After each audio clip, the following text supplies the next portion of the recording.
The bodies of 5 of the crash victims from last Sunday's tragedy are home today. 2 flights carrying the mortal remains of Dr. Myles Munroe and his wife Ruth, Dr. Richard Pinder and pilot Stanley Thurston and Frachan Cooper arrived in the capital around 1 o'clock this afternoon. Now, scores stood by as the nation prepared to bid final farewell to the group whose shocking deaths are slowly being absorbed. It was a sad homecoming as the disbelief surrounding last Sunday's plane crash hit home with a strong, sobering dose of reality. The gold-draped coffin of Dr. Myles Munroe emerged from a Sky Bahamas flight which also transported his wife Ruth and confidant Dr. Richard Pinder.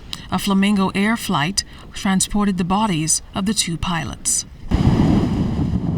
With a gentle touch and a slow march, pallbearers escorted Dr. Myles Munroe's hearse as 4 others followed.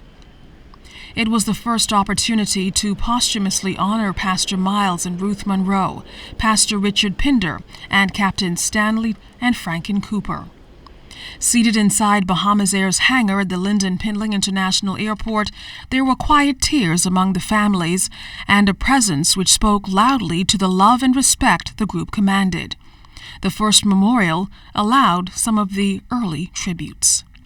This nation now feels, with the loss of such a great man and great leaders, we thank God for his life and legacy, and the legacy of all those who perished in the fatal plane crash on last week Sunday. Our prayers continue to be with you, that God will continue to strengthen the family, that God will continue to strengthen BFM, that God will continue to strengthen even the Bahamas and the nations of the world. The Bahamas Christian Council President's remarks were preceded by prayers for a family and a nation enduring one of its hardest weeks. Lives are woven in the cloth of ministry. We take note today, God, that it is a sacrifice. Your presence is here. Your Holy Spirit has not left us. Memories of Dr. Myles Munroe are perhaps as vast as his repertoire of public quotes, and for the last week, they've been ringing in everyone's ear. With your future trapped on the inside. I'm glad for that because no one really controls your future.